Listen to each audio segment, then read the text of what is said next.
Welcome, ladies and gentlemen, to yet another exciting broadcast from the Vinny Eastwood Show, the VinnyEastwoodShow.com. Bear in mind, this is a listener-supported broadcast, ladies and gentlemen, so if you want to go to the homepage and make a donation or sign up to a regular subscription, either through the PayPal or through the Kiwi Bank account. And bear in mind, those who have already subscribed, there was a PayPal account change about a couple of months ago, so if you want to, please check your account, see if it's going into the old Guerrilla Media 911 Gmail or the new Guerrilla Media 77 Gmail PayPal accounts. That would be really nice, because there's a lot of people who are still signed up who are donating into the old account, which I cannot touch. I can, on the other hand, refund donations through that, so please contact me through the homepage. Other than that, today, ladies and gentlemen, we have a very special guest. His name is Andrew Bartzis. Welcome to the program, Andrew. Thank you, Vinny. How are you doing today? Yeah, well, somewhat fabulous is my standard response, mate. I would like to know just a little bit about who you are and what it is you do. For people that have never heard of me before, I'm called the Galactic historian. I'm a regular person also, but my name is Andrew Bartzis. When I was 9 years old, I had an event happen where I was at a baseball stadium, and there was a bottom of the ninth inning. It was a tied score, and when our team hit a home run, the stadium went wild, just cheering and high frequency and high energy. And at that moment, there was a stream of information that came inside me, and it was everyone in the stadium, everyone within miles of the stadium. 80,000 plus people, their entire historical record of who they've been in the past, present, and future came into my little 9-year-old head. And there was this wave of wisdom and knowingness that came with that actual wave of information. And it was very hard to take in. And for about 2 weeks, I was very secluded. My parents asked me what was going on, but they had a traditional Greek Orthodox upbringing, so they didn't understand what was going on to me. I'd already challenged them paranormally and psychically, even when I was a young child, 3 and 4 years old, reading material, absorbing books instantly, and being able to answer things on it.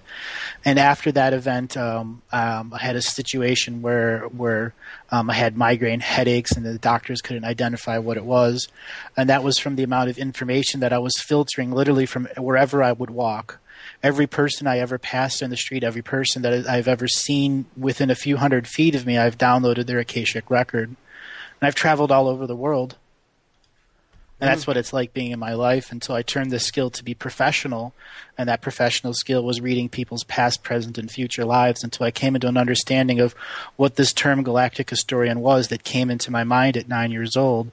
It was to look at our entire history of our species with the knowledge that our species has amnesia. And there are trigger points that have been abused throughout the centuries to lead us into false understandings of what is false history. And when I was in school, I remember being taught stuff that I had learned in the Akashic record that were totally different perspectives. And I was frustrated as a kid until I began to understand we live in a world that is a facade. There is a programmed reality that is there, and that reality can be called a hologram. And each individual human being has a personal hologram that's called spiritual sovereignty, and that determines how much 100% free will you ascertain, have, and express. We live in a world that there's these spiritual agreements that people are in unawareness of that makes that 100% 6% or 5%, because over hundreds of lifetimes they've had hundreds of citizenships to different governments that have given away their power to beings that have the ability to use science and spirituality mixed to alter timelines or dimensions based off of your signature from 400 years ago. Mm-hmm, mm-hmm. And as I began to learn more and more about our history, about our culture, about our taboos, how just broken our sacred masculine and feminine was, and seeing a truer expression of all of those different things, I began to see who's controlling our world. Having the sight to literally look into any place, any time, as an individual person, and not to be detected when I was doing that. That's what makes me so unique and so rare. I do this consciously. I'm not in a trance. I'm not someone else. I'm not channeling. I am me in the individual flow of the infinite record. And whether there's nobody listening to me or a live audience of 6 or 7 million, which I've done shows, it expands the potential. And that potential is everything that's in the infinite that I can translate into these 26 English letters. Well, could you define that and elaborate on it, please? Let's look at an example. It's called timeline genocide.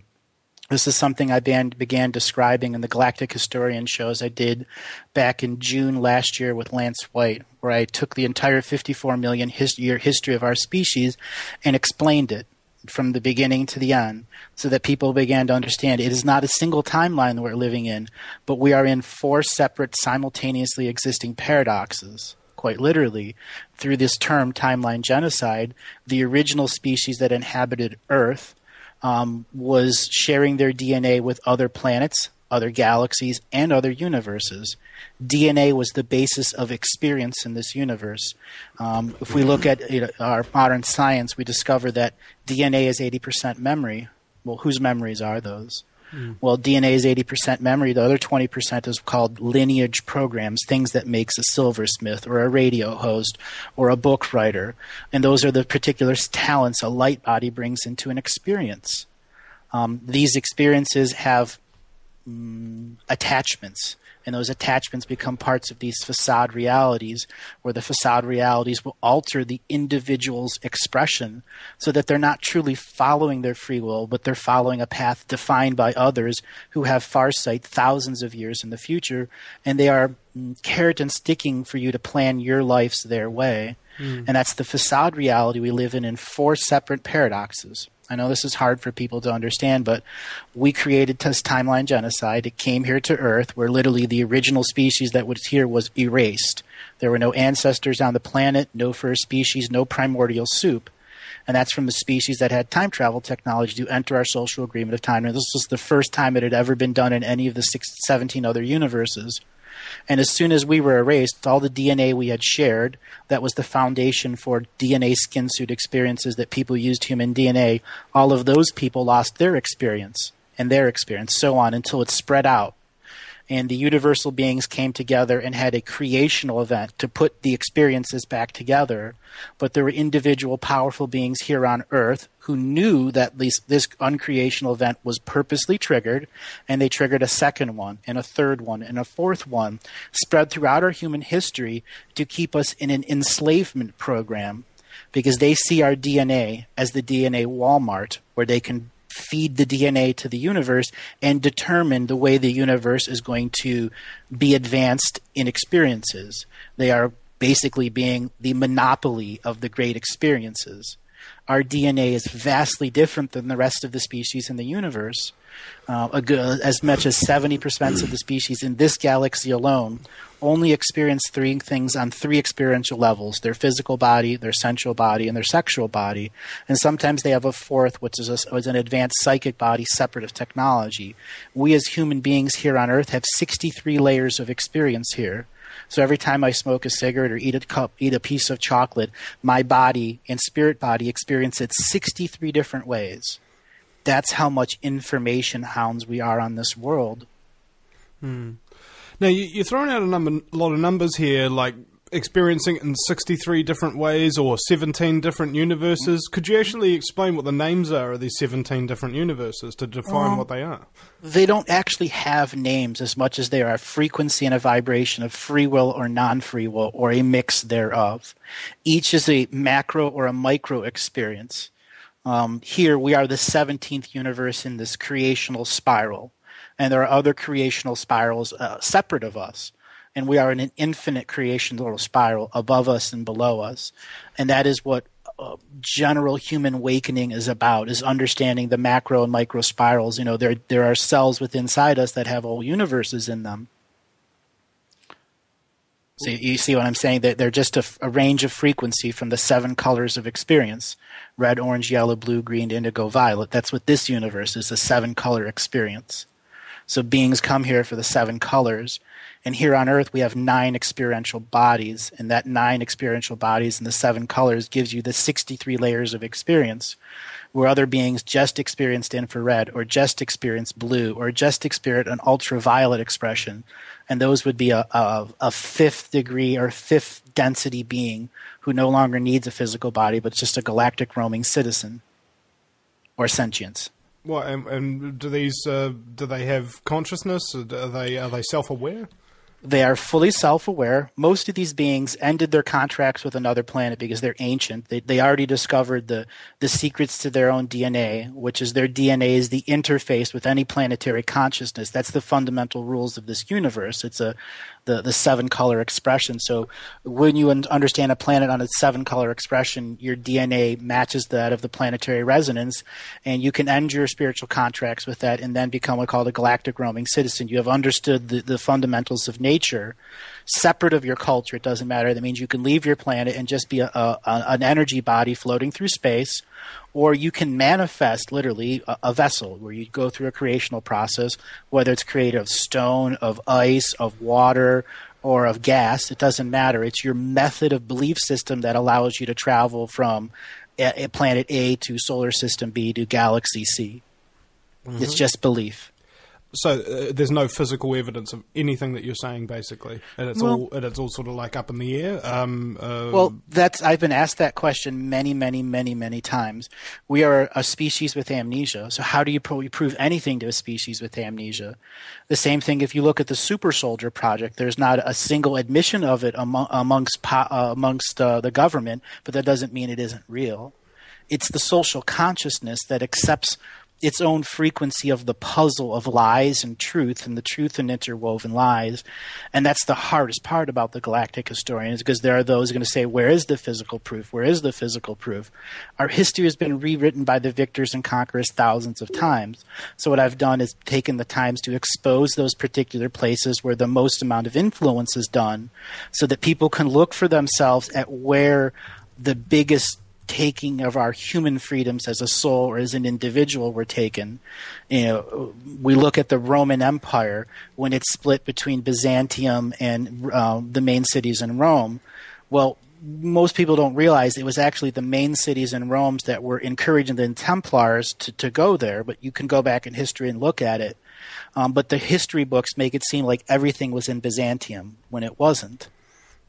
That's where the post system started. That's where all of the dark rituals that spread out the system of domination control, which is what I identify as the Cabal, Illuminati, Pyramid, whatever you want to call it. And the biggest lie of all is there's not one eye at the top. There's thousands of eyes, and they're all black and blue from fighting each other for tens of thousands of years. Mm-hmm. In that tens of thousands of years, lots of truth has leaked through and lots of lies have leaked through. And for one to go through it, one must have a reference that is a neutral perspective.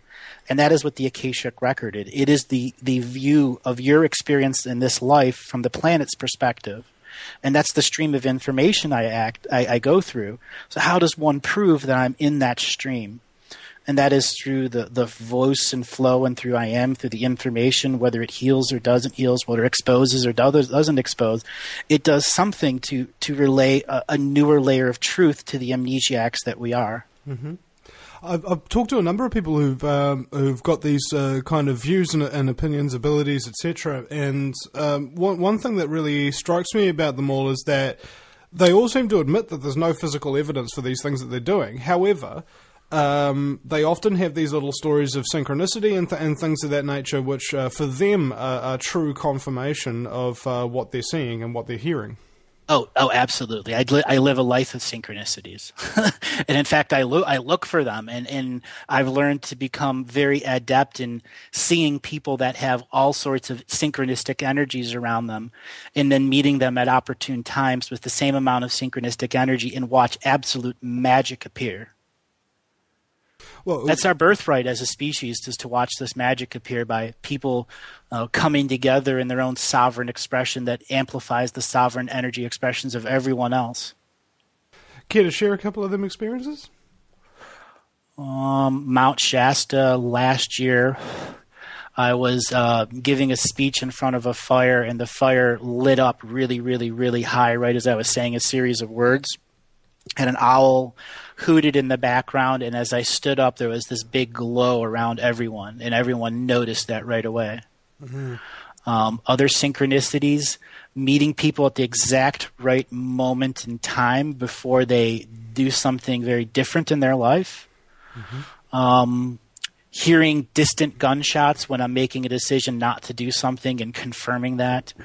All sorts of things that could defy oneself, going between two timelines, seeing the news media, CNN, which on one timeline, which is literally another timeline of perception, where CNN is the number one news media, and it's the ABC and NBC are the bottom-ranked cable news medias.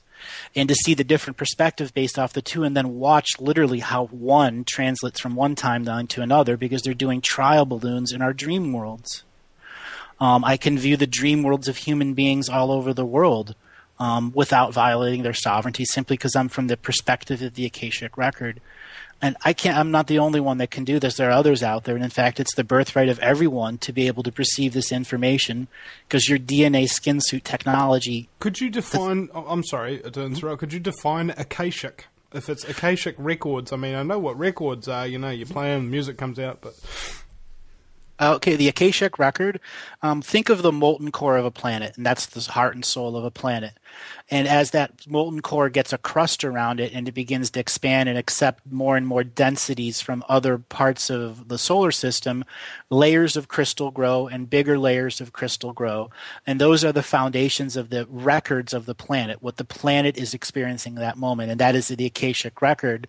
And then after the planet gets more and more older, it'll invite life to come and live on it, whether it's moths and bugs or sentient beings. The older Akashic records are at the surface and the younger ones are at the base. So there's a network of crystals spread throughout the igneous rock all over the planet. And that it creates an omnidirectional field or aura of a planet. When one looks to the North Pole, you see the aurora borealis. That is an example of Earth's aura interacting with the solar system or the sun. Our dream world, when it interacts with the clouds or the weather layers, is the example of the energy of Earth interacting with the sentience. Our weather is directly related to us as a human species. Mm-hmm, mm-hmm. So the Akashic record is the planet's individual relation, because it is holding space for you, a being of photonic light energy who has come here to have a shared reality experience with the planet and anyone you have contracted here for experience. Mm-hmm. Example, your how wife. Are these contracts done? These contracts are done in your astral world, where you look for people who are soul family members, people you've had experiences with in other lifetimes or on other planets or in other universes. And they'll be looking for a specific set of experiences. One may be, see, I'm here to be a teacher this time, so I'm going to be a third grade teacher. And to do that, I may need a high school teacher who really shows me what teaching is. Or if you're going to be a professional wrestler at a young age, you're going to be exposed to professional wrestling, and that's going to be your special talent, or a healer or a doctor. And those are your themes that you create. And then we as souls realize that our world is in domination and control, and we don't always get what we want. And there's a big roll of the dice when you come through the forgetting of the birth canal. And that's where a concept called ancestral karma makes most people's lives go awry, because debt of ancestral negative concepts have been passed on to future generations. And this is also reminiscent of the timeline genocide I spoke to you of before, where systems were brought to this planet to control the timeline pollution, such as ancestral karma, passing debt on to others. That's why our passports, our IDs, and our bonds are created on our soul. It's so they on our human body, calling us commerce, so they can do the DNA trade with us off-world, and our belief system understands it. So it all comes back to the belief system of the individual. So an individual soul comes in with a light body belief system. That light body belief system creates a series of contracts with the planet, which is it will hold space and make sure there's a synchronistic link to other soul family members.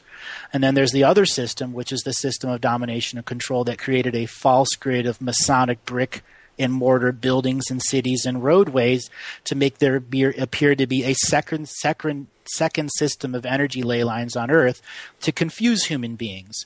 And so those that live in the cities over many hundreds of generations have now attached themselves to the experience of the city, which is haunted by beings who can't pass over and recreate their experiences, but are stuck in what's called a reincarnation grid, or an ancestral debt reincarnation grid, where they end up being sex slaves, they end up being government personalities, they end up being the worst scumbaggery or douchebaggery people, personalities of our society.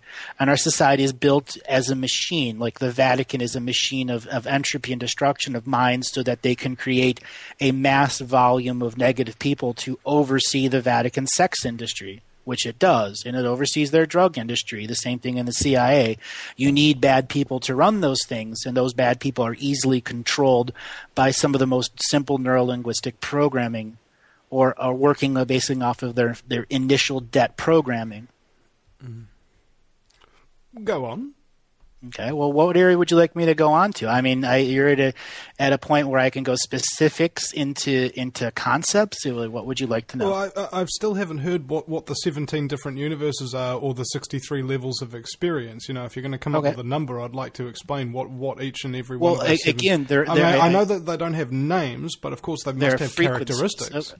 Free will or non-free will. All right, here's an example. There is another universe, and we'll look at letters of music. It would be the A note frequency, and that A note frequency determines the amount of colors that it has in it. So it's a six color. When you say it would be, are you guessing or do you know? No. I'm saying for this example, I'm trying to actually use an example from an actual universe, and I'm collating all the data for your query right here and putting it together. We'll continue. Yeah. Okay, so that experience of that universe is divided into free-willed and non-free-willed. So there's partitions of the universe that are non-free-willed and not partitions of it are free-willed. And then there are different galaxies that are part free-will and non-free-will, or a complete free-for-all. You can be non-free-willed and free-willed in the same place and never interact with each other. Mm-hmm. So it is a way of mass experiential creation where everything can cross over and not affect everything else. Our experience over here is 100% free will universe on 100% free will planets, and everything can cross over. And not even the universal beings have free will to stop the free will of another being if they stand in their sovereign power. So this is what's called a sovereign power universe. It's the next stage of expression before the 18th universe is created. Each universe is a different level of expression so that a soul can age and grow in density and power until it is ready to say, I'm ready to become my own galaxy, my own universe, my own planet, my own next expression, because I've lived trillions of experiences over billions of spans of light years.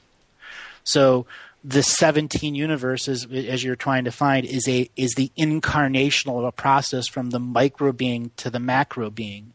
It is literally all of the experiences. Whether you stay in this so there spiral isn't actually or any 17.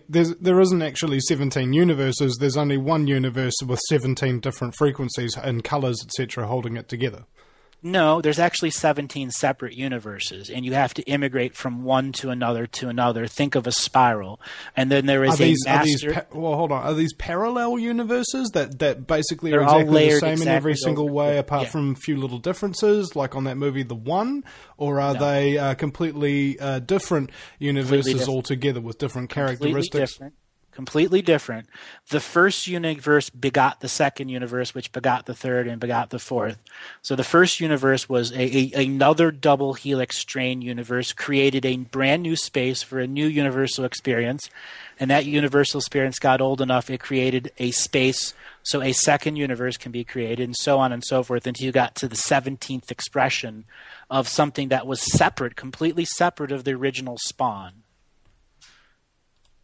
So think of it like a lineage of families. Mm-hmm, mm-hmm. So let's say, for example, Universe A is Big Bill Rockefeller from early 1800s, and Universe B is David Rockefeller from the year 1960 or something like that. It's kind of like a family strain all the way down the line, and everybody's got like a different incarnation. On a universal level, no. On the individual time streams here, yes, that would be an accurate description, because we in the universe we're in, we created this unique paradox that affected all 17 universes. So to find an understanding and a way to solve that, the 17 universes agreed to mass immigration between each other, open immigration between the two of them, so that all of the karmic debt that was created from timeline genocide could be resolved. Well, it was a massive traffic nightmare, and this is what the last 54 million years has been about, solving the traffic nightmare with these beings of domination and control, using and abusing it along the way, literally abusing universal laws, time laws, everything. Well, I think that's kind of what the US government is really specializing in now in its secret projects, don't you think? Well, I've actually said this many times on air that the U.S. Space Fleet, which is 2,603 separate vessels, they're actually a pirate raiding force, technological raiding force. And the vast majority of the people on those vessels are programmed patriots thinking they are actually defending Earth when in fact they are actually pirates. And they have been pirates for a very long time because those vessels are equivalent with dimensional and social drive time systems, so they can enter the social consciousness of other planetary systems in a time perspective and actually alter things very slightly in other worlds and then begin to predict how that world is altered so that they can ultimately steal a creational technology from them. Mm-hmm. And that's what SEAL Team 26 does. And SEAL Team 9 is the Earthbound Nib Force, which is, making sure that nothing's going to be here. And then you got, STS-77, which, no one else is going to know about because that's what's in the overall time command control, which is under the island of Diego Garcia. 28 million people live in that underwater facility there. Oh, there's a lot of underground facilities. In fact, there's thousands of them apparently, and they're connected by undersea and underland tunnels and things of that nature. I've seen the pictures of their giant drill machines that can get several miles a day, and just basically vaporize the dirt in front of them, and they have no waste coming out the other back. It's really messed up. The giant tracks that are on the ocean, and you can see these things. They're geometric tracked shapes. So there's all sorts of stuff underwater. But the base at Diego Garcia, that's what actually is interconnected into our grid system, our planetary etheric energy grid system. By chance, is it on ley lines? Oh, absolutely on a ley line. A very, very special ley line at that. Okay. If anybody out there, it was an Eric Clapton song. Ley lines got me on my knees. Lola got me on my exactly. I beg you, darling, please lay lines. I'm sorry, keep going. So Diego Garcia is where Earth Space Command can effectually alter the social time agreement of other planets in this galaxy and any other galaxy. And there are multiple programs that exist inside there that interfunction with CERN, the Large Hadron Collider in France.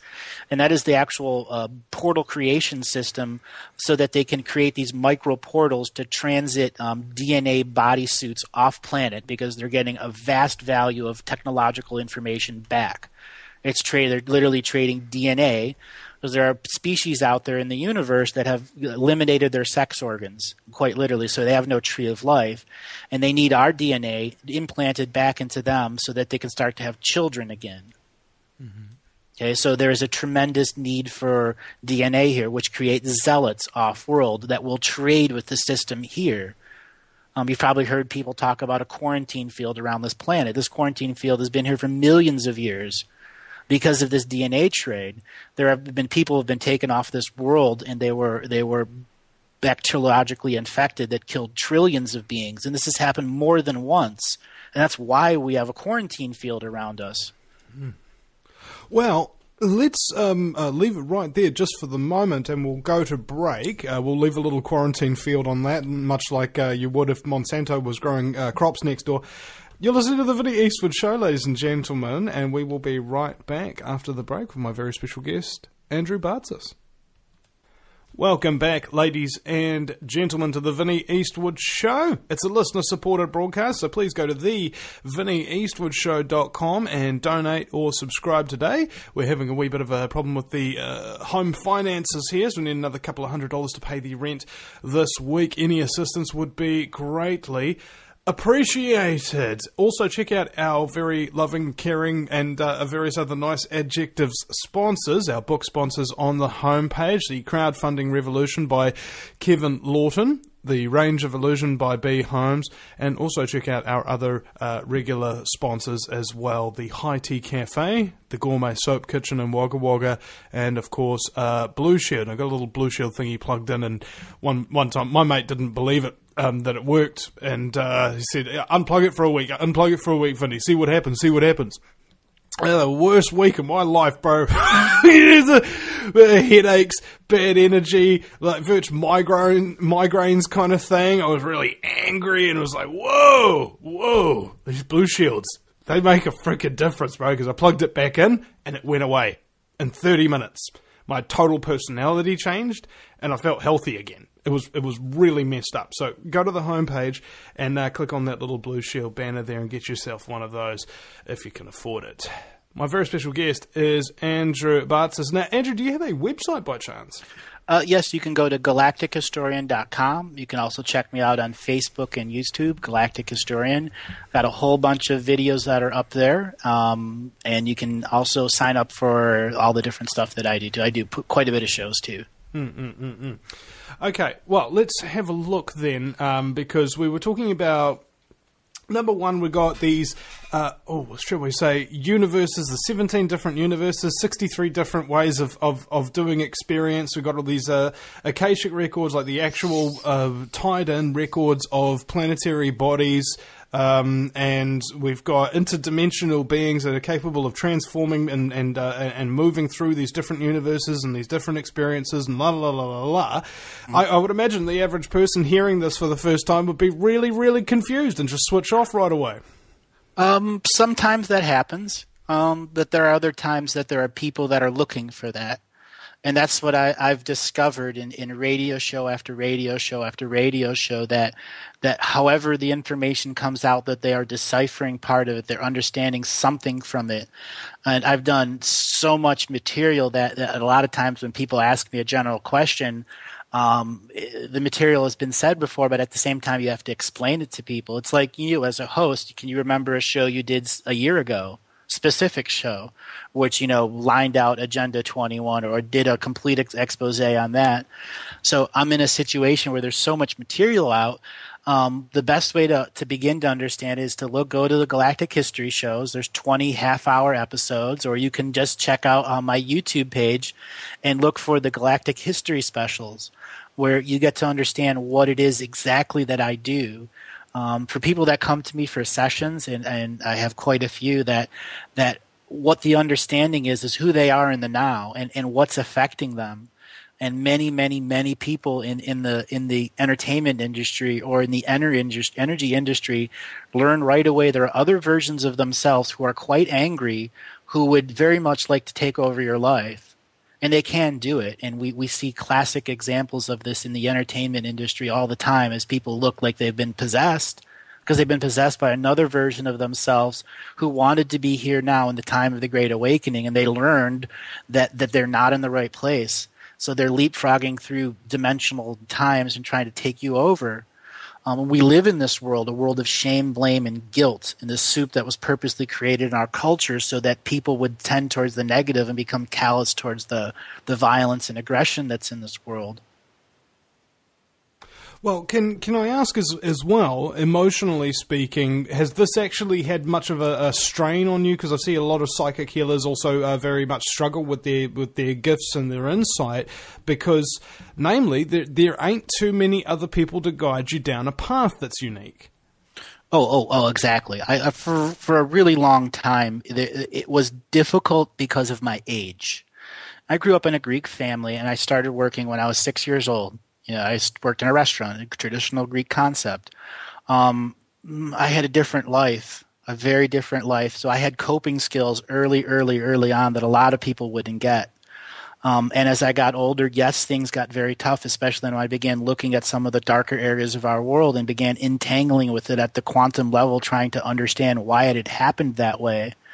Then I got some very positive friendships and mentors in my life, and I was able to stay protected for a very long time. And there are times that you're not protected simply by the nature of what it is that you're doing.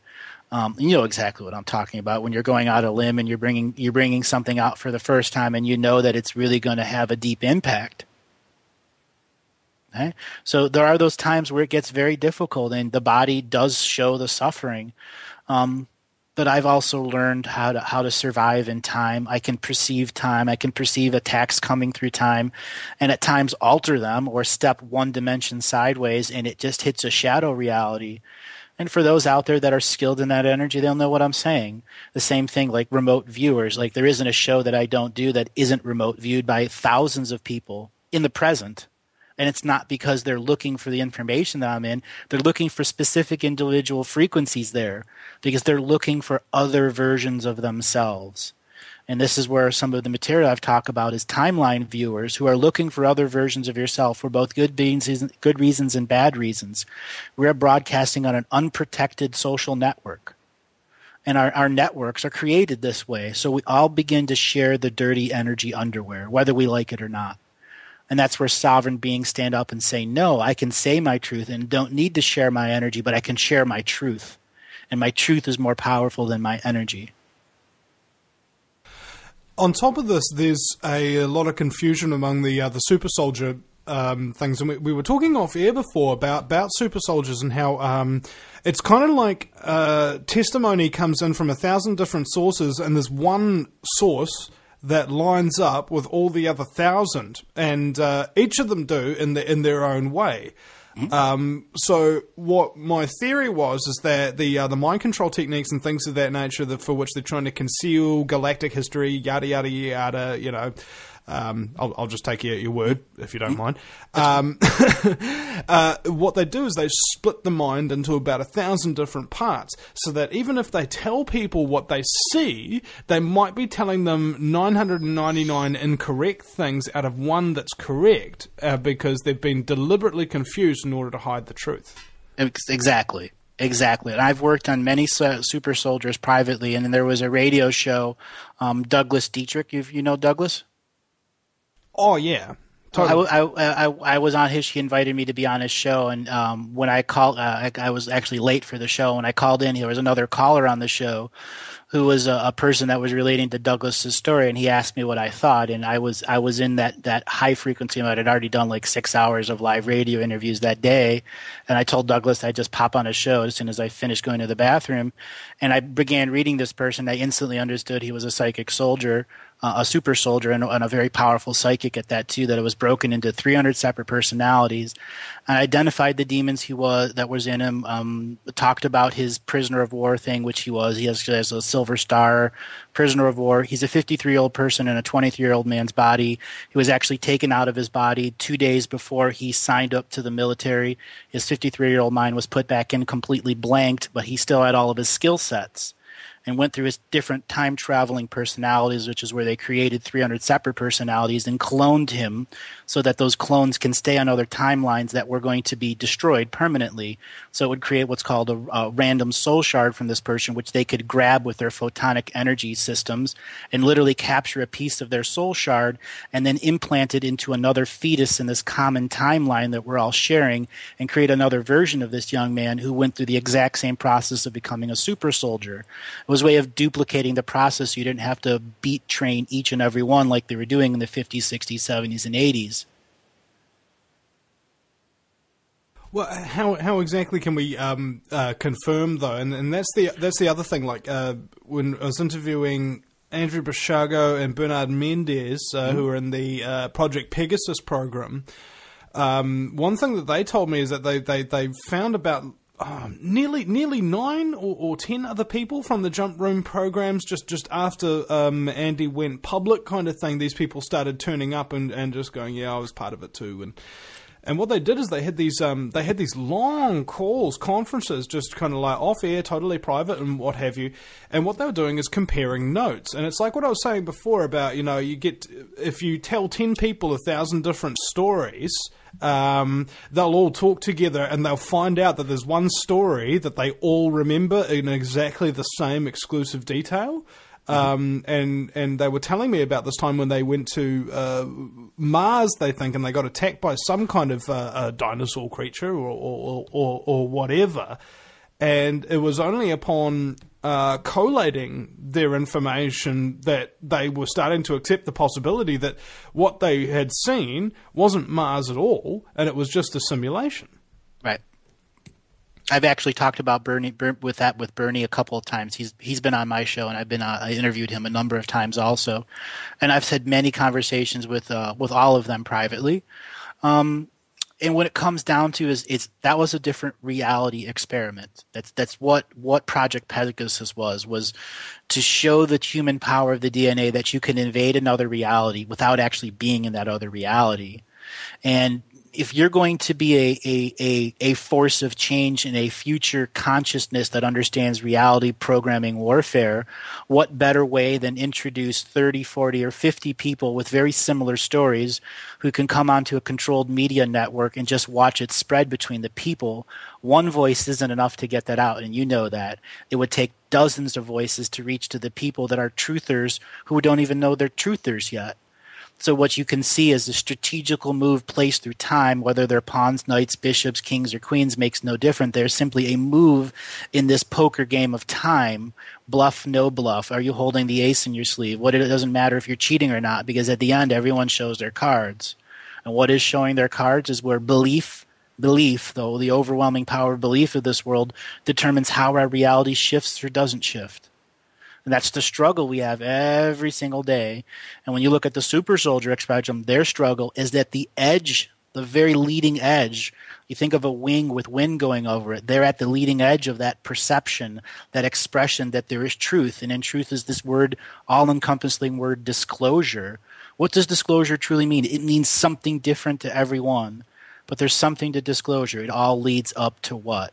Whether it's the Vatican bank scandals or J.P. Morgan or Space Command, it all leads to passports. It all leads to domination and control. It all leads to the Illuminati, which all leads to an off-world DNA trade, which has been the common ancient history we've had in this victorious history we learned. Now, history is a real funny one because it seems to change the longer it goes on. Have you ever noticed that? Oh, yeah, it does. In fact, our history has been changed because one generation perceives the history one way and the next generation perceives it another way. And that third generation, which is basing its stuff off of books that were based off of propaganda, has a totally different way. And if you're someone that can see time, you would make sure that you had a lifetime so that you could make sure those books were altered properly before there was a press. And then after there was a press, how books change, how one word, literally one word, can change the overall meaning of a phrase that affects millions of people who are going to read it. That's why alternate timelines were needed, so that they could adjust things like the Bible or the Torah or any of those other expressions to make sure the final propaganda line, timeline, which is the layer of propagandas coming out, keeps the belief systems empowered into a suppressed slave society. Well, how exactly does our so-called suppressed slave society become unrepressed and be free? Oh, that's a really good question. It comes down to the fact that we have two choices.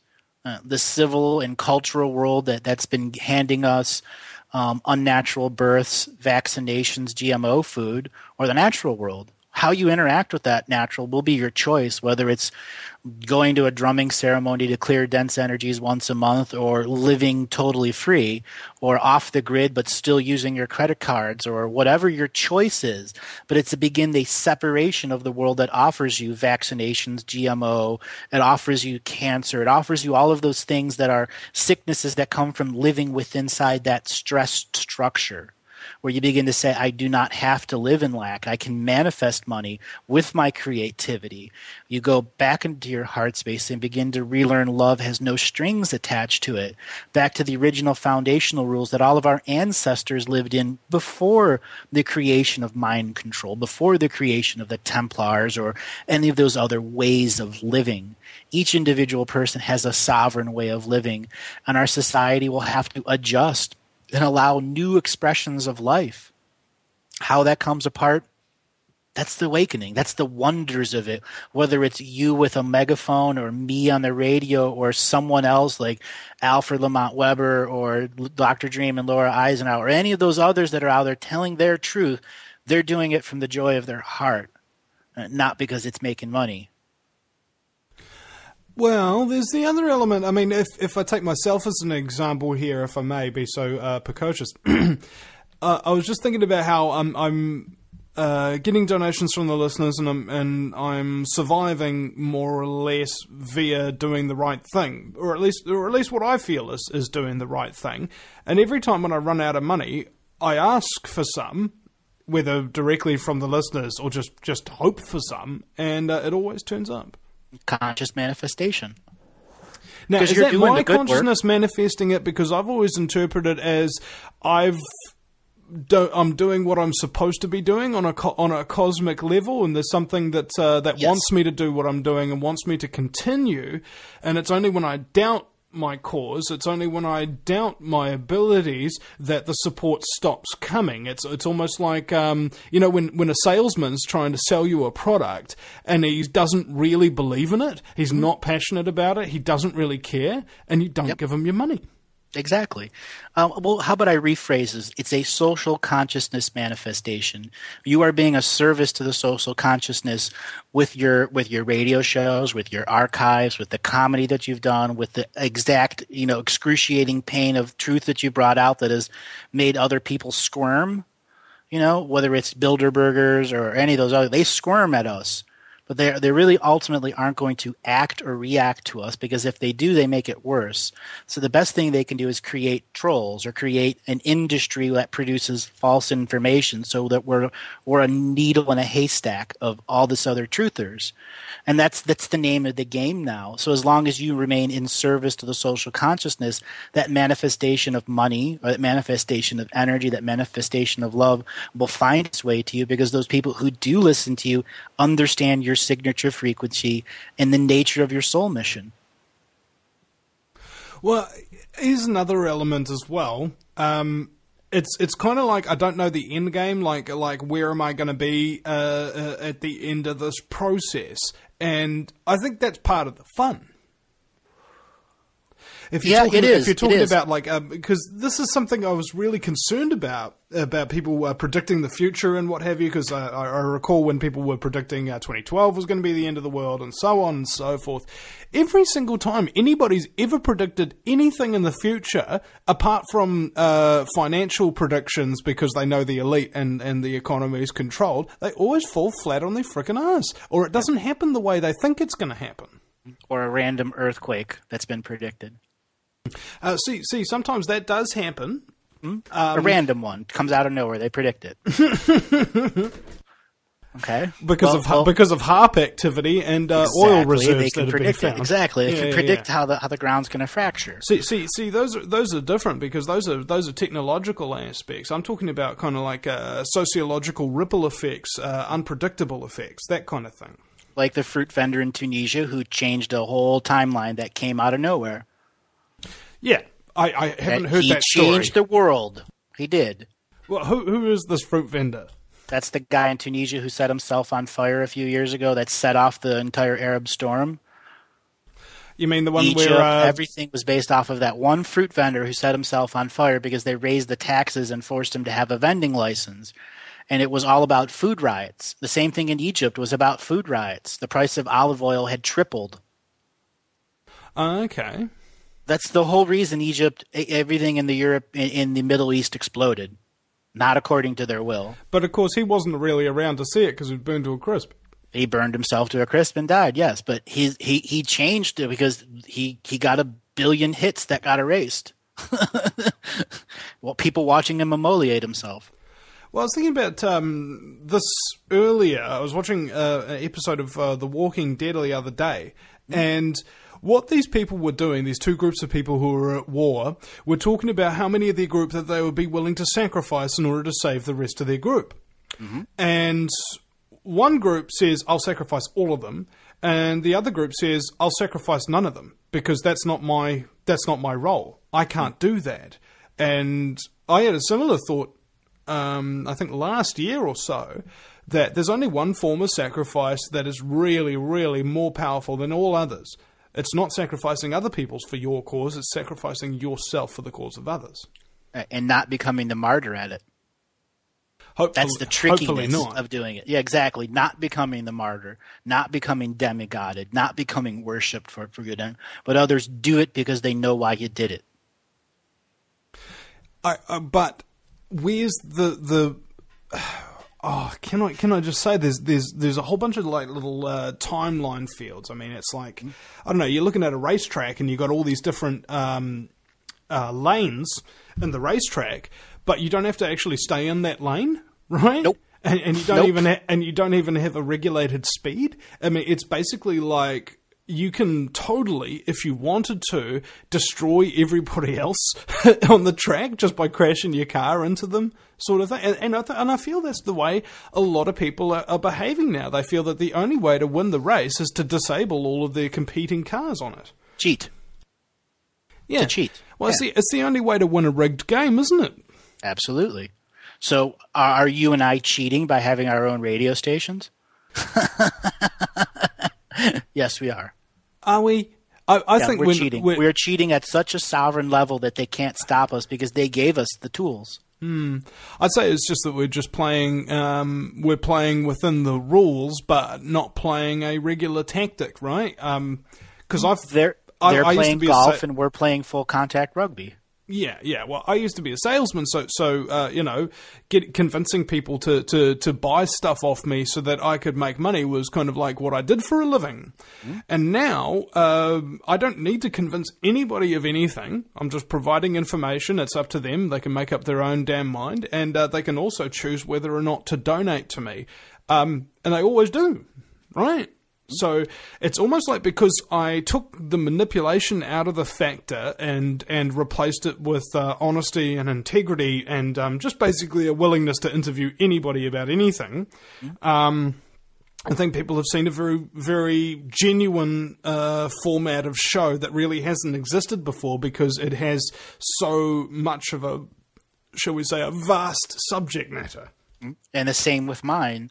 You know, the particular skill set that I have, I mean, I did my own radio show 4 days a week, which was a live reading show. And then I did the Galactic Historian material, which was another 2 days a week. And then I did an interview show with other psychics, which was 1 day a week. So I was doing 8 shows a week for a little more than a year and put out 1,500 hours of archives. I put out a lot of material just like you. And with that, I was able to work with New Earth Nation and begin interviewing the highest end people that whether it's, you know, Konstantin Karov, a scientist, you know, Tellinger, any of the big guys, which I'd already interviewed from before, but to put it together in a social consciousness format that people can begin putting together the puzzle pieces of all these presenters. So, and that's what you do, is helping people put together the big puzzle. As you put it together, your audience put it together. Some may put it together a few weeks ahead of you or a few weeks after. It doesn't matter. The social consciousness of your individual show is that. It's sharing the truth and allowing the truth to be determined by each individual's and not forcing it down anyone's throat. But they can eat it and digest it at their will or turn it away. The thing is, don't be a snob about it. Simply say, that's not for me right now. That isn't my signature frequency. There may be something for me to learn, but not right now. Like Agenda 21 is such a hard subject for people to stomach, but they forced it down our throats for 2 years. Okay? That's true. Oh, we're going hardcore with Agenda 21. We actually have one of our second largest cities, I think, Hamilton, indeed has an Agenda 21 office in their building. So exactly. It's like it's getting really hardcore. It's getting everywhere, and the Green Party policy here in New Zealand, its environment policy, actually mentions, yes, it's full-on Agenda 21 implementation. They even come out and say it now. One of the reasons I've been working with New Earth Nation is Greg Paul and Sasha Stone with the Law and Sovereignty Division there. You know, they're going to be coming out with an incredible volume of information where people can go through their actual sovereignty process and begin to truly learn what your corporate bonds are doing, what your passport and your ID is doing, and how to begin to disentangle from the system and say, no, you cannot do it anymore. Whether you do it on a spiritual level or a physical level, each individual being will disconnect from that system separately in their own experience. I mean, there'll be a common theme, but there'll be no cookie cutter theme. Some people have so much spiritual debt, this lifetime, and there are others that have no spiritual debt this lifetime. It'll all be about dealing with the way the laws have intertangled with them this lifetime, whether it's a parking ticket, a murder violation, drug dealing, or tax evasion, which isn't really a jailable offense, but it is. Learning of our history, how it was truly hijacked, what our original history was. So many people don't realize, in 1776, we won the revolution here. And when was the first president done? 12 years later. Did you know we had 9 presidents before Washington here in the United States? No, I didn't. Yep. And that's where our country was sold out via debt. Well, who were these 9 guys? Well, all the guys in the Constitution. The guy that sold it the biggest was Alexander Hamilton. He was the first president. What was his history? Who was he? Alexander Hamilton was a Mason, full up, straight up Mason here to take over this place. All the founding fathers were. That's not very all of them unique were. They were here to hijack the Masonic order from the European Masonic order because it had begun infighting so much that they wanted to take the most powerful families and make sure that they were fighting against the church, and they wanted a Masonic religion country rather than get away from the. It was about the DNA here in America. It was about having free access to the DNA here and to be able to trade it off-world for valuable technology, for timeline sight, for direct intervention, separate of the European system. It was a straight-up power grab. And Lincoln was the first American president that was the head of the Illuminati worldwide. And his assassination is actually what made the Illuminati tens of thousands of eyes instead of maybe 30 or 40 eyes at that point in history. Well, could you elaborate on that, because I'm still a little bit confused. All right, let's say you have actually, let's do that in another segment. We'll just go to quickly go to break right now, ladies and gentlemen. Hold on, you're listening to the Vinny Eastwood Show at the VinnyEastwoodShow.com. There's Vinny with a Y because it's the most important question, and Eastwood hasn't go ahead. Make my news. We'll be right back. And we're back, ladies and gentlemen, with my very special guest, Andrew Bartzis. And we were just talking about the real reason Andrew believes why the United States was set up. Could you continue, please? Well, if you look into our history, American history, 1864, the Tax Act was passed. 13 states in the South didn't ratify that. President Lincoln, who before the Civil War, as I said, was the de facto head of the Illuminati at that point. It was all about the corporations taking the power away from the trusts, which were the kingships and dictators of Europe. Those kingships and dictatorships were such nepotistic personalities that no other Masons could ever rise to any type of authority. So it was literally a coup d'etat within the Masonic orders to transfer the power and steal as much as possible from those existing families who had given much of their daily operations to mid-level Masonic managers who were the ones that came here to the United States with all the stolen fortunes.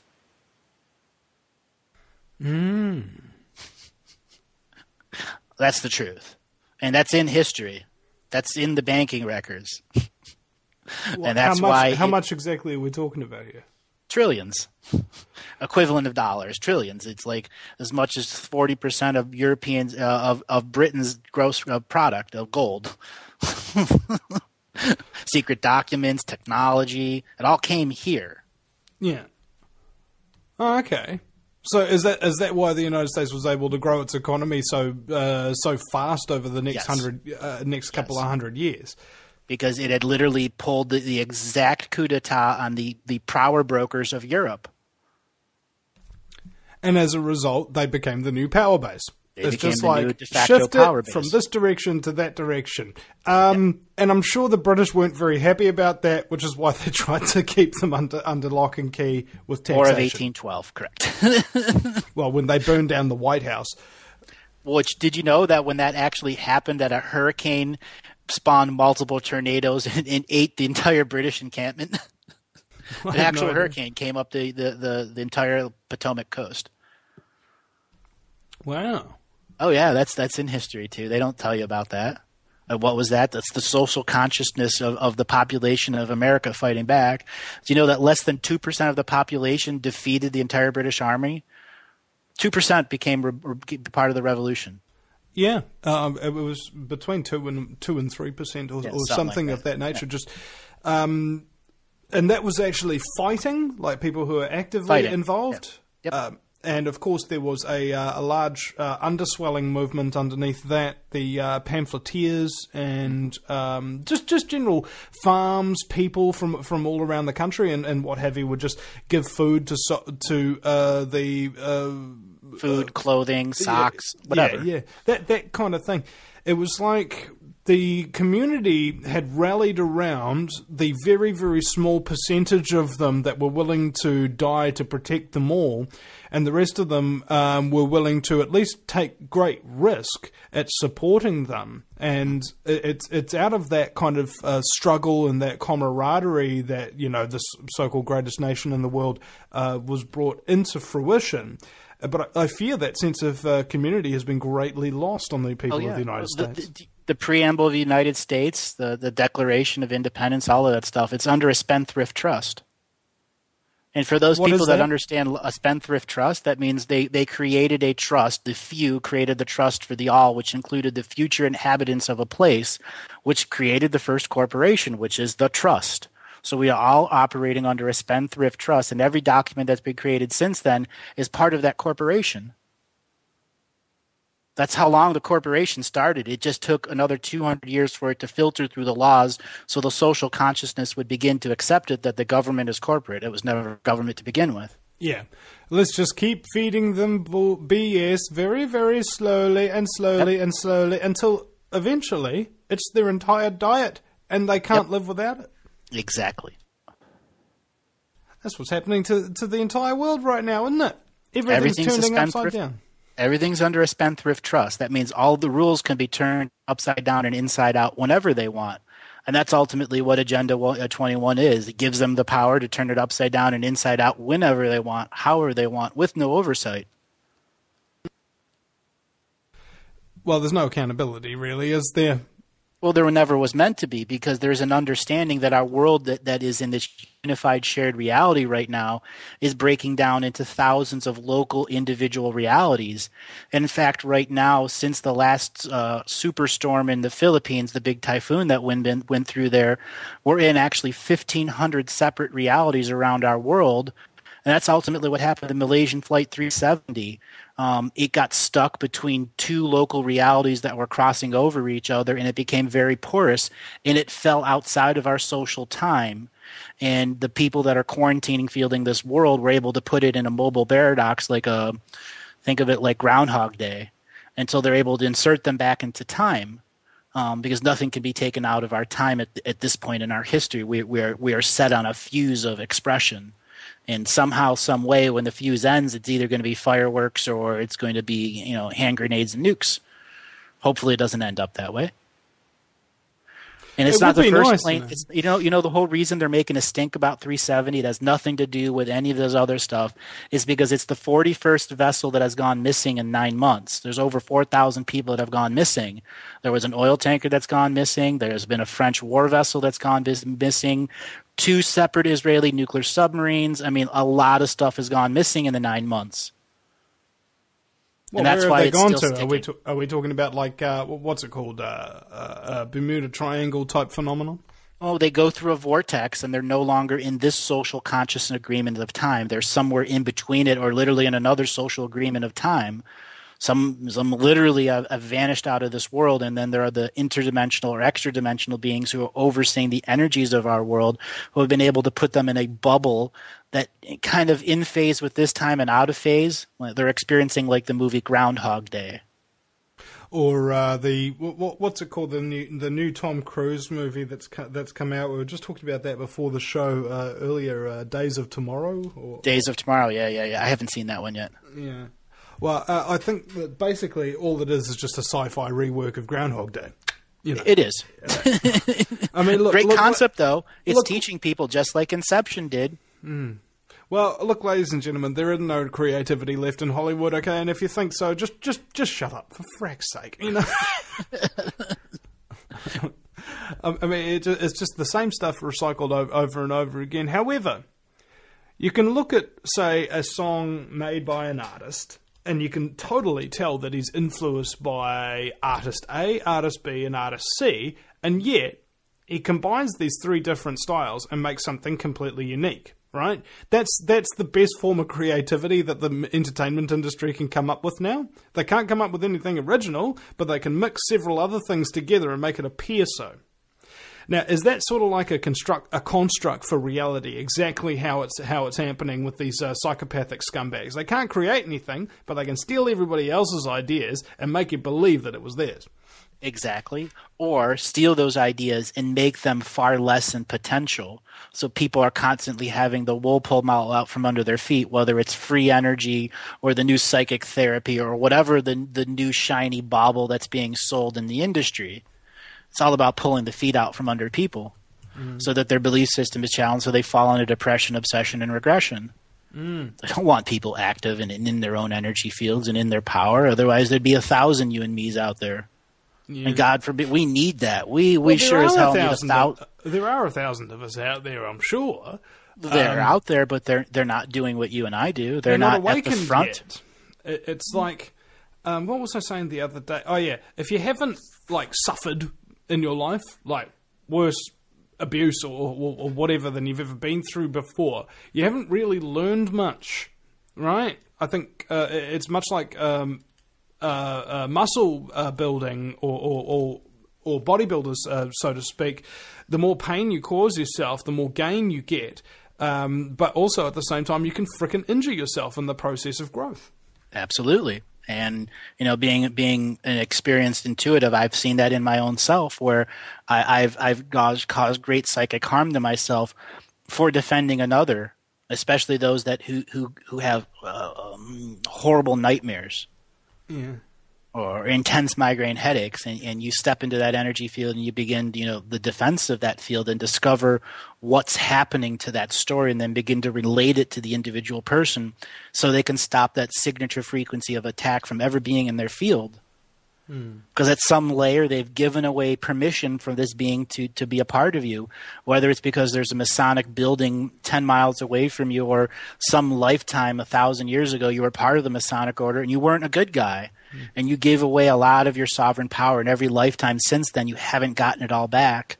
And now it's rearing its ugly head as karma or as destiny or as fate or as that psycho girlfriend or a boyfriend that's going to ruin your life, but you just can't get rid of them because you love them with this crazy love. Well, I was thinking about this the other day, is that I'm trying to do what I feel is right, as I just mentioned before. But the problem is when you are trying to help people, and I think this is kind of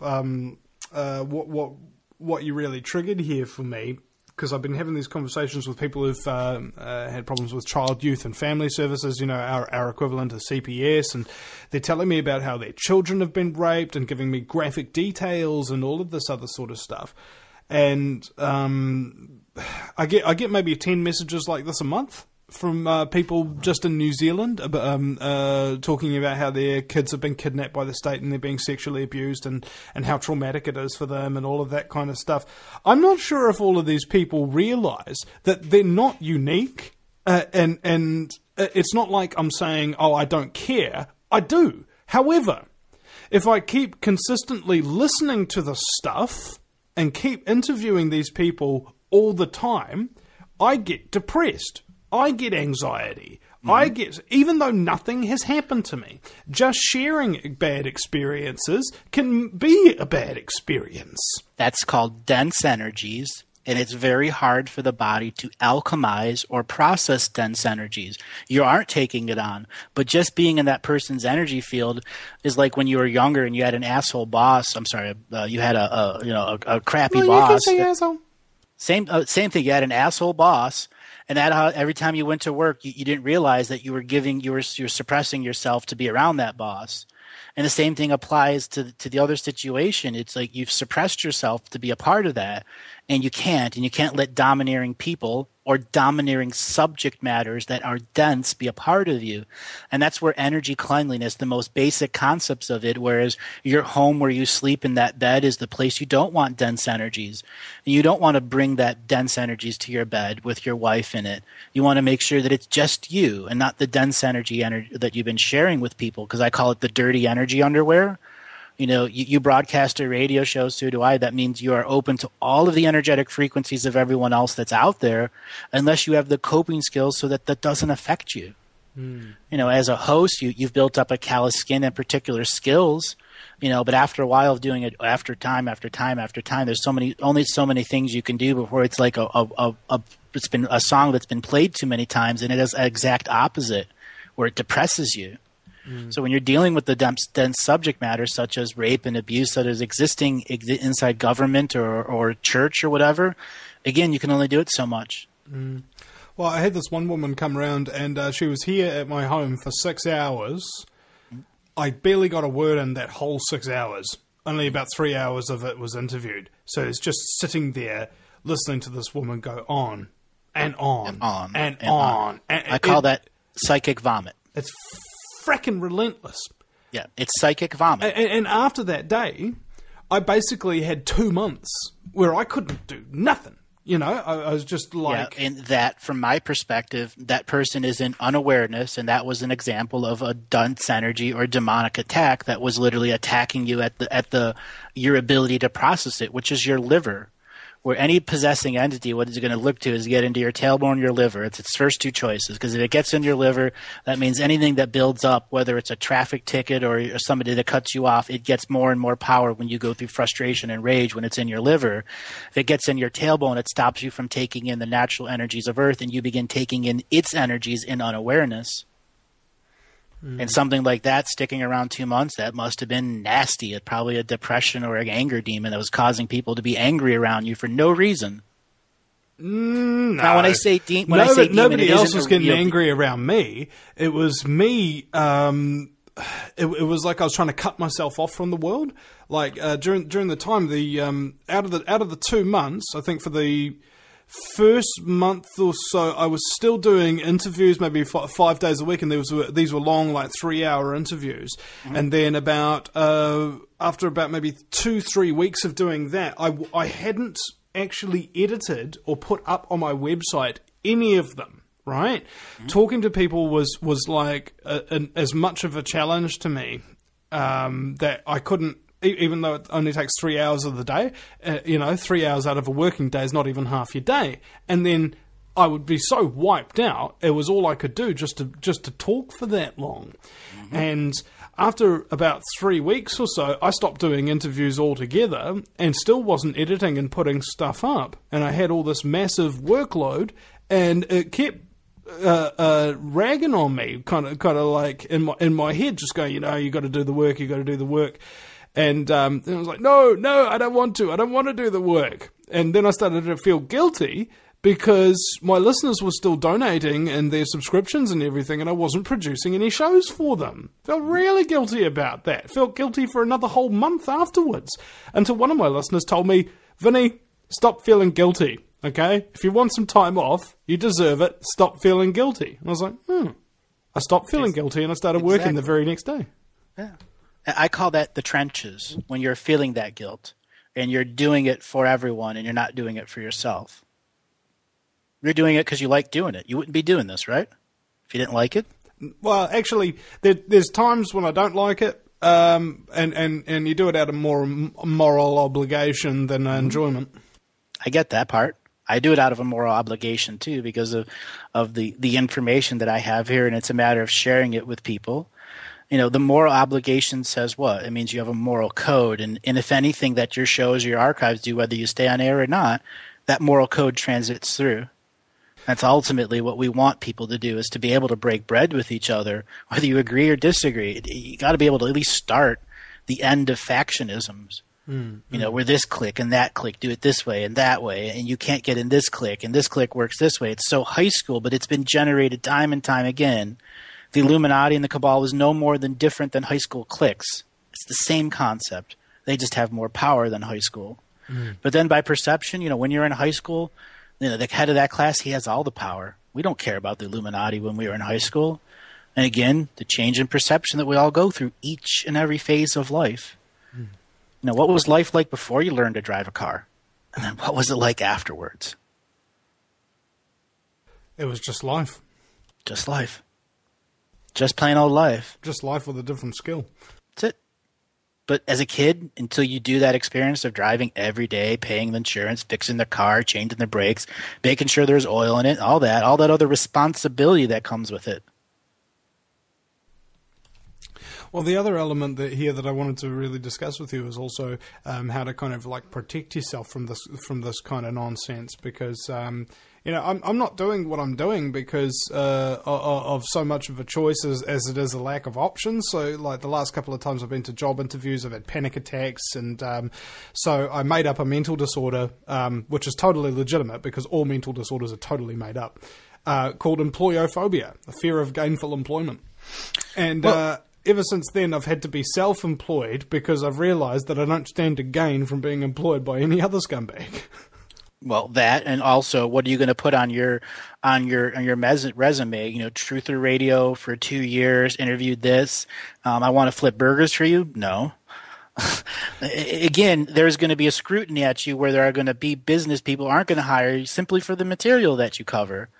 And the same thing that applies for me. That's why I've been my own person this long, presenting the material how I see fit without creative control by anyone else.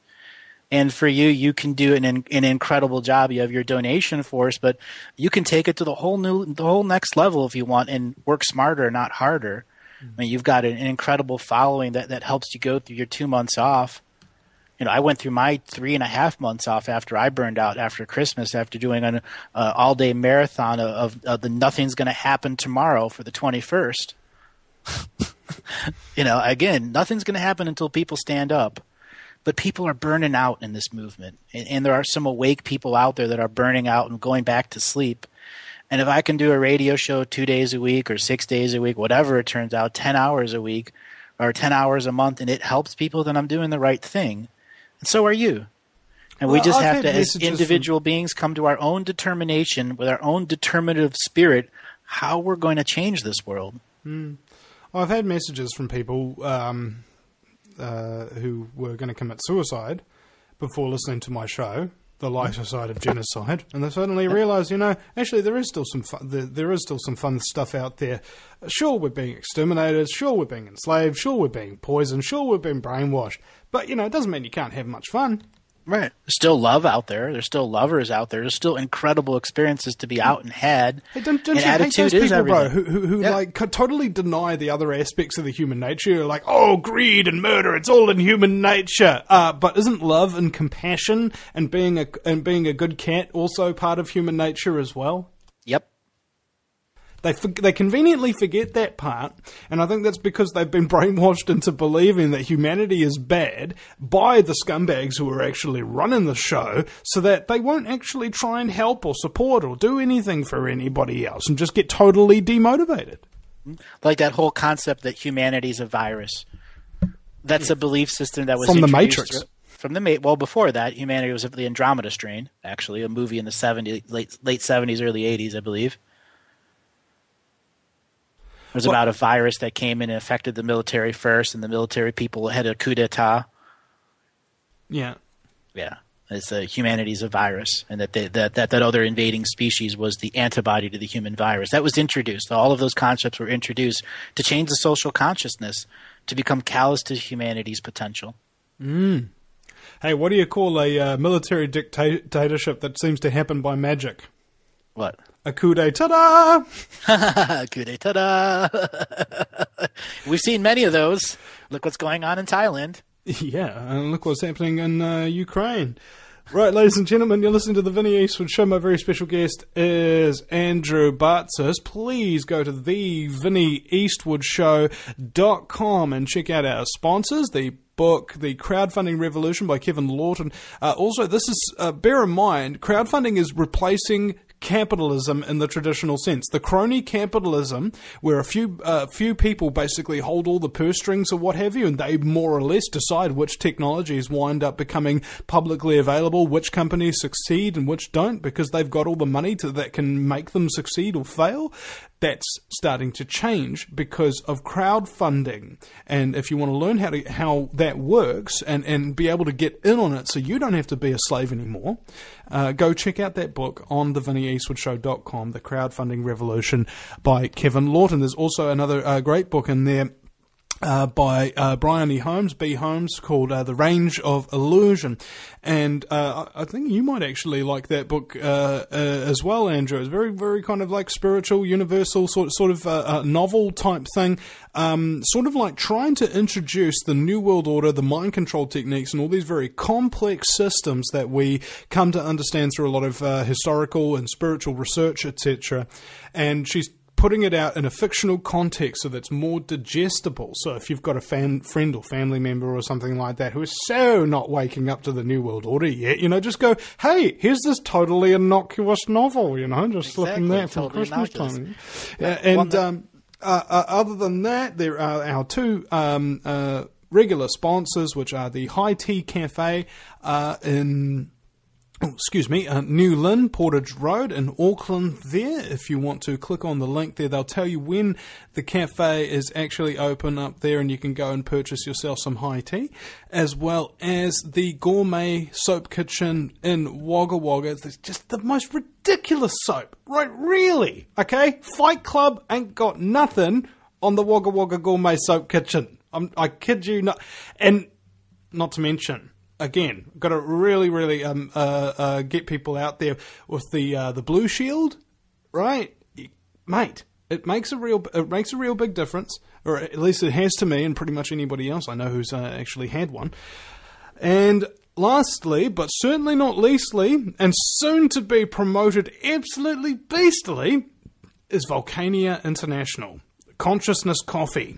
We've got a great man named Russell who has a plantation in Vietnam, employing families to do all of these traditional coffee preparation techniques that they've been doing for a generation or two, and totally ethical. But they hate the free trade label because those people are basically just scum who, whenever the establishment puts a label on something, you basically try to automatically translate that label as the exact opposite of whatever it says it is, and then that's about the truth. Yeah. It's about right. So check out the Volcania Coffee banner there as well. And we'll be right back for the final segment with Andrew Bartzis in just a minute. Welcome back, ladies and gentlemen, to the Vinny Eastwood Show. It's my final segment here today with Andrew Bartzis, the Galactic historian. His website is galactichistorian.com. Andrew, welcome back.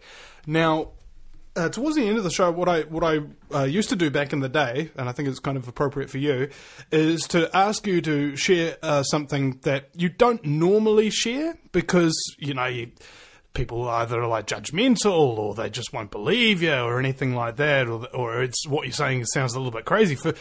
But for you, this is kind of like bread and butter. Yeah, read it exactly. And is there anything even on top of that even you find difficult to deal with? Define difficult to deal with. Wrap your head around and go, I'm not quite so sure about this yet. Well, when I was about 17, 16 years old, I'd already been doing it for many, many, many, many years. I finished answering all of the questions I needed to answer about the facade reality by the time I was 22. So personally, I've asked all my questions. I've understood all of the stuff I needed to understand. It's about living in the moment now. And there are things that are done in the moment that I try to wrap my head around. For example, what's going on in our current media, and something I'm quite famous for is calling out what the media will do 6 months or 8 months ahead of time. I described Syria. I described what the fruit vendor in Tunisia would do. I described the Green Revolution. This is all documented, that exactly how the press would respond in classic propaganda format. So what I try to get my head wrapped around and stuff is what the other organizations are doing to create this bull stuff, this bull hockey, this crap. They're all feeding us a bullshit sandwich, and some of us are putting Parmesan cheese on top. And those are the really asleep sheep will go, bah, bah. So wrap my head around. I've wrapped my head around timeline travel and timeline genocide, living on 4 separate paradox timelines, and then realizing that I'm coexisting on all 4 and all parts of my beings are existing in the past, present, and future simultaneously. So I've wrapped my head around it. So what I really wrap my head around is, what can I do to this social consciousness as one voice? What does it take? So far, it's 1,500 hours of audio and video in the highest frequency I can possibly manifest, in a scenario where I'm not in the function of time. I no longer believe in time, and I've applied it to myself to create a no-time field. And those that are around me and listen to my shows know this exactly, where I can create a field and put out a volume of information that can't fit in 2 hours. Quite literally. That's just the way I live. So what I'd like to do, wrap my head around, is, what does it really take? That's what I do. I put these puzzles together. That's what I've been doing since a little kid. That's what I do professionally with clients in sessions, put their puzzle together. Do I provide a strategy for them? That's their own strategy. But once they understand the puzzle and the context in which they live in, they can make clear and concise choices. I look at the weather patterns of our planet. I'll back my consciousness and observe the planet as just the weather patterns. And I see that that's our uncollective consciousness. And we are the collective consciousness inside of it, trying to understand why is our uncollective creating this chaos above us, so the collective conscious can't be on this world. Why all these belief systems are here, what CERN is. I've discovered 622 separate timeline programming and reality-altering programs inside of CERN, and I could spend the next month researching it privately and come up with dozens more. So I've done that. I've understood the timeline wars. What does it take to unravel the now? And it's about living in the present and figuring out more and more language to help people live in the present as healed human beings, healed enough to know they must heal themselves before they can heal others. That's the conundrum right there. It's funny you should mention that, because that was exactly what I was about to say. Because part of my job is to get activists and things like that who don't normally have a whole lot of support around the community or from the mainstream establishment for these ideas that they're expressing, and simply give them a place where they can openly say it without fear of judgment. And at the same time, I take on board some of that trauma, some of that suffering, etc. And I do wonder from time to time how I can cope with it, because I'm not only just dealing with my own life and my own issues, but I'm also listening to everybody else's life and everybody else's issues simultaneously. Which means your signature frequency of your truth gets muddled down. It does, I think. But that's only when I'm interviewing somebody else, you know? That's got a dense personality. Yeah. And on the other hand, if you get me alone on radio or something like that, like, I found that I'm actually much better at being interviewed than I am at being an interviewer. Same here. Yeah. You'd be surprised how many people come on to New Earth Nation and they end up interviewing me. It's just really become ironic is how it's happened. You know, I interview people and I can make people shine. I'm reading them as I'm doing it. And I've brought plenty of people out into the industry. They're first ones, they were afraid to do it. So, you know, I don't have a problem doing that. In fact, I love doing it. You know, I love doing comedy too. I think our truther industry needs comedians. And there are people that bridge the gap, but there needs to be a separation between the truther industry and the comedy of truther industries. And I've put call-outs out there for comedians to step up and make true light worker comedy, true truther comedy, so we can begin to break up some of these dense concepts and allow laughter to be the healing. Well, what is laughter to you? Then, I mean, you've got a different understanding to the way the universe works and frequency, etc., to everybody else. I mean, what is humor to you? Okay, what does it mean? What's its function? Before we were off air early on, you just were laughing at the thing you came up about your prime minister there, how it got that signature frequency to you, where it just you made it, and those sayings on it were perfect for you. That was healing for you. You can admit that? I'm not sure if it was healing for me. It was just source of funny. Inspiration. Well, it's kind of like you have a vision and then you fulfill your vision and you feel glad that you fulfilled it, but at the same time you don't know the exact reason for it or what its implications are. And that's the mind trying to understand the infinite heart, and it can't. So all the body can do is simulate acetylcholines to have a laughter response so that the body understands it's their true understanding there. And that's the difference between your visceral body, parasympathetic body, and your true aligned body. Like right now, you're in your true aligned body. You're not off the radio and in your protective state or non-protective state. You're in your alignment here. And when true laughter comes at alignment state, it affects all other layers of your expression, your dream worlds, and that is ultimately a wave of healing energy or a way to break up dense energies that are filled around your energy centers. That's why you've got those people that, they feel like their sides are splitting when they're laughing. They're laughing so hard because they are literally alchemizing something in their liver they can't get out, and that's why their sides are hurting, and that's healing. And laughter is the chemical way of the body responding to what the infinite source is saying. It's the easy button to healing, honestly. It's the easy button. It's not the cure-all, but it is the easy button for a lot of scenarios because that's how you break fear, by being able to laugh at it. I think that's right, and this is what Doctor Who does all the time. He just mocks and just mocks it. Exactly. Yeah. Well, is this part of the reason why I exist, right? Is to help people heal using a little bit of humor while we're talking about real serious business. Right, and you interject your humor at your intuitive states of knowing the energies are dense enough that humor can come in and help people process. Well, there was a bunch of people who stole my company name back in the day, Guerrilla Media, and what were they doing? Oh, yeah. Well, basically, you know how psychopaths work. They don't actually, nothing they say is ever true or truly true, and if it is, it's only partly true, so that you'll believe them about something else when they BS you, So what these guys are doing, they're talking about my tagline, the lighter side of genocide, and they go, yeah, like genocide is funny. Just like totally not, they appear to not get it, even though they do get it, and they're just trying to twist it around. Or be in domination for the business of that. Yeah. I mean, look at it this way. I mean, if you're not frickin' having fun while you're learning about terrible stuff, you're going to want to stop learning about that terrible stuff soon enough, right?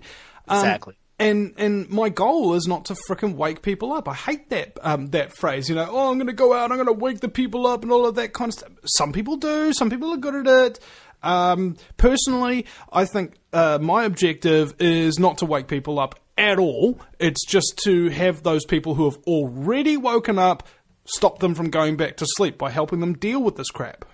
Mm-hmm.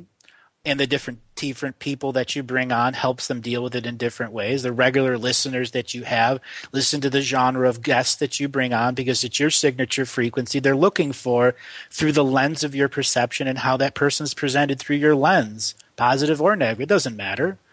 I mean, there are people out there that, aren't good people and they're in the truther industry. That's why I'm really, really selective about who I interview. I'm so selective I've turned down the FM stations because I know that I won't get justice there or anything other than you're a psychic, and I'm far more than that. Same with you. I mean, it's almost at a point where we as the truthers have to unionize and realize that it's our own individual factions that have ever prevented us from unionizing. And what is unionizing? Sharing the common toolbox. So if somebody's in trouble and they need something that can help them, whether it's technological based or audio based, so you can get a station up because your station got taken down, or it's a way of sharing common information and a way for get a hold of guests and hosts so they don't overlap, so that there's some sort of continuance that people can fall into, whether they're asleep or they're awake. Hey, listen to this, and this show. Vinny did these shows 2 years ago that are great introduction to Agenda 21. The rest of the stuff is dense, and you'll just waste your time wading through that crap. Go to this one that was done by somebody else, or this one with these guys, and this is an order to go through and help people go through the reawakening process or falling asleep process. Guerrilla Media, great name.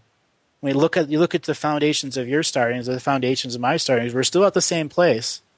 We're at a place where both of us have manifested our individual audiences, and these individual audiences are the energy army of change. whether it's a whisper, listen to this show, or whether it's an email saying, listen, go and look at this. They found an underwater base here right off the Los Angeles coast at Port Hume or Magoo Point. Or maybe we'll share this information that, how about everybody that's listening here in the archives, go to Google Earth and type in the island of Diego Garcia Naval Base and look what's just off to the north of the naval base in the center of the island. You'll see a giant underground facility. There are people that will call that as parts of the artifacts left in the image, but you actually know what you're looking at. The sand has uncovered the actual military base because it's the inside of an atoll, which part of it has been broken off, so you have regular sand movements from the tides. And someone put that back into Google Earth just at a time the Malaysian flight thing was going on, knowing that eventually people would look at the Google Earth and the system of heuristics that's blocking all of this different underwater sites is beginning to break down because people have hacked Google Earth in such a way they can clear out parts of the redaction program. Can I share something with you? Because I was driving over to my mate's place the other day, and when I drive, I can't really do anything but think because my radio's broken, right? And, you know, when you're driving for half an hour, you'll be surprised what kind of thoughts you came up with. So I was like, okay, let's think about something important on this drive. What do I want after I die? And I say, well, I guess what I want after I die is I want somebody who's like a great activist who saved many lives to come out, you know, maybe after my death or whatever, after I'm long gone, and just say, you know, there was this guy, Vinny Eastwood, this one time, and I was feeling really crap. I was going to give up on helping people and give up on everything. And then he kind of turned me around, you know, from down in the dark, and now I've gone on to save many, many people. And the whole point of that was that it won't, shall we say... Well, let me rephrase. I didn't want to have a legacy that is, I help you, you help me, and that's where it stopped. Mm-hmm. I wanted to have a legacy where I help somebody and they go on to help others so that the people that I help cause a ripple effect and save many, many more lives than I ever could by myself. So that way it doesn't stop with me, that my influence keeps coming on in a positive way long after I'm gone. And the very next day, after having that thought, I get a comment from Kevin Galilee, who's written a couple of books on the covert depopulation agenda being facilitated by the UN and the Vatican and all these other scumbag corporations, GMOs, yada, yada. And he says, you know, I was about to give up on helping people and exposing the depopulation agenda, but there was this guy, Vinny Eastwood, who came, you know, and it was just like, he said, and I never even broadcasted this or told anybody this or anything like that outside of my circle of friends when I was having a drink with them. It was like he picked up on it. And what was really interesting there is I realized at that moment that I've already accomplished what I wanted to accomplish in death in life. It's just like, what do I do now? Honestly, I have experienced that exact same concept. And in each day that I live, I'm going to create a new legacy and a new legacy. Because I've already created these legacies by bringing it into the signature frequency of who I am and the frequency of who you are. Each day, we can change this world on the macro scale. From one round of comedy to one dark piece of humor to one incredible piece of information that helps people put their puzzle together. Each person has a different puzzle to this awakening piece. There's no cookie-cutter way of explaining it. Some people need all science explanations and confirmation and education everywhere, where others don't need that. They've already had enough paranormal experiences in their life to know that reality is pretty fucked up, and in not a good way, and that there's a light dictatorship running our world. An understanding that the dark beings, they don't do anything unless the light allows them. Includes those child sex rings in all the churches. If there were light beings out there, there would be no child sex rings. That's why it's a light dictatorship. As opposed to a heavy dictatorship. Yep. LITE. Light genocide. Diet genocide. Yeah. I can't believe it's not genocide. Exactly. Can't believe it's not butter. Can't believe it's not genocide. It's whipped canola oil. And it doubles as a great engine degreaser. Exactly. And you can run a diesel engine on it. Not for long, but it will run. You can run a diesel engine on it and you can eat it. You know, it's multi-purpose, man. It's utilitarian. Das butter. No, the totalitarian. Utilitarian. Exactly. Utilitarian. Which is a kind of dog that's really useful.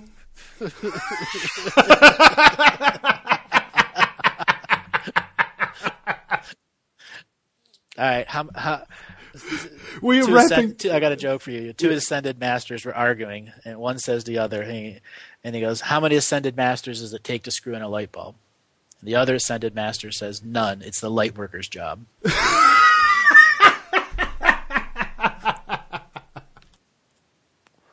Oh, that's classic. Oh my god, I like coming up with lame jokes, and it's like what's it?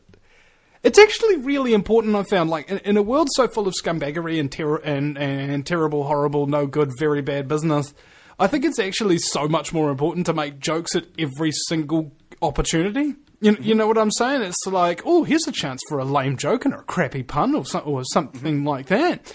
I mean, even if the joke's not good, at least you're doing something. And there are people that are laughing their ass off. I mean, I have done some unique puns and stuff on the material, and I throw them in there, and I get emails, I don't know, few a month about people saying that I owe them a new screen because I did it at a moment they were drinking. They spit their drink out. And I know you've done that to people. Oh, I put a really crappy joke on my Facebook the other day, and one of my listeners commented, and he says, "Yeah, Vinny, your jokes are pretty bad. My wife does at least 2 face palms per show." And I said, "That's so weird. So does mine." That means you're connecting to the women at the third eye level. Well, it's true. I mean, I've got according to my YouTube rankings, about 40% women. And for talk radio, the average is about 10% women. Ironically, mine's totally different. I have 63% women on YouTube and 71% women on radio. And I think this is different types of information appeal differently to people. It's like, especially men and women. Men like reality, they like fear, they like anger, they like aggression. It really appeals to their natural swing of things. And women like spirituality, they like love, they like light, and that kind of thing. Or at least this has just been through my experience and what I've seen, because I'll see comments and things like that, and it seems like there isn't a whole lot of crossover between the compulsions of men and women to listen to different topics. I mean, they'll all listen to the same thing, but they'll all respond to it very, very differently. You know what I'm saying? Yep. I absolutely know exactly what you're saying. Especially from the type of material I bring out. I mean, I know the stuff that I do about sovereignty and healing and the law is one audience group. The stuff I do about galactic historians, another audio group. The psychic readings I do is another audio group. And then the interviews I do, each different radio station that interviews me, they're interviewing a different aspect of me. Unless it's an interview like this, where you just let your personality be who it is. And that's what my current radio show is. Whether I'm doing interviews with New Earth Nation or on my own, like you're doing. I don't need that other stuff. I'm just let myself be. Those are the brands that I try to build in a market where you needed a brand, whether it's guerrilla media or the different taglines you have. I've come up with some taglines that have just been being propagated all over the world, and that's great. And I don't care. I don't want to be the identifier of those taglines. The fact that they're going, I'm tickled pink. Well, we're just coming to the end of the show now, ladies and gentlemen. I want to thank you very much for listening to the Vinny Eastwood Show. Now, please bear in mind, this is a listener-supported broadcast as well, so please go to the VinnyEastwoodShow.com. That's Vinny with a Y, because it's the most important question. Eastwood as in, go ahead, make my news. And go ahead. Make a donation or start up a subscription today to put in a little bit of a regular contribution into the bank account or into the new PayPal buttons that are there on the homepage. And there's a reason why I do this, and I started asking for these regular donations and subscriptions up to about 5 years ago, is because I realized there's a lot of costs involved with selling people products. There's a lot of obligations involved with taking on advertisers and so on and so forth. However, if you do interviews and you allow people to have them for free, as much as they want or as little as they want, in any topic they could ever conceive of, and you simply provide that for them and then ask them if they feel that it's worth it to give something back. And I hope you do, ladies and gentlemen, because imagine what would happen if I was no longer doing any of this because I couldn't afford it. I mean, I'd have to go on some kind of a sickness benefit. I don't think that's going to happen, honestly, because every time that I need something from you, the listeners, whether that be to pay my rent or get a new piece of equipment or something like that in order to make the show a little bit more advanced or that kind of thing, you always show up for me, ladies and gentlemen. Always. Not once have I needed something from you where you haven't provided it. And I'm incredibly grateful for your generosity in so many ways that you may not ever appreciate. Andrew, thank you very much for your time today, and thank you, ladies and gentlemen, for listening. You can check out Andrew's website, galactichistorian.com, and you can also check him out on Facebook. This is another episode of the Vinny Eastwood Show. Thank you very much, ladies and gentlemen. We'll see you again sometime.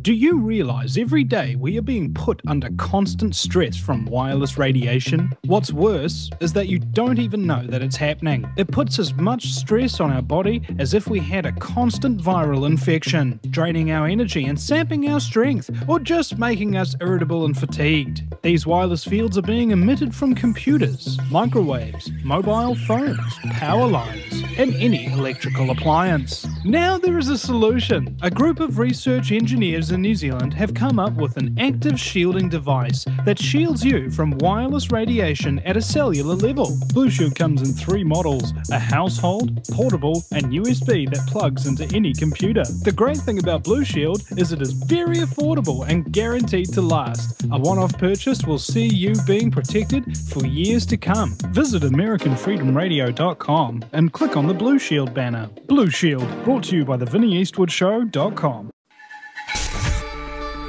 If you take an active interest in maintaining the optimum health and well-being of yourself and your family, the New Zealand Journal of Natural Medicine is the magazine you've been waiting for. Having taken Australia and New Zealand by storm, the New Zealand Journal of Natural Medicine is now available in the UK and Europe. Visit www.nznaturalmed.co.uk or call 01626 337 531 to order your copy now.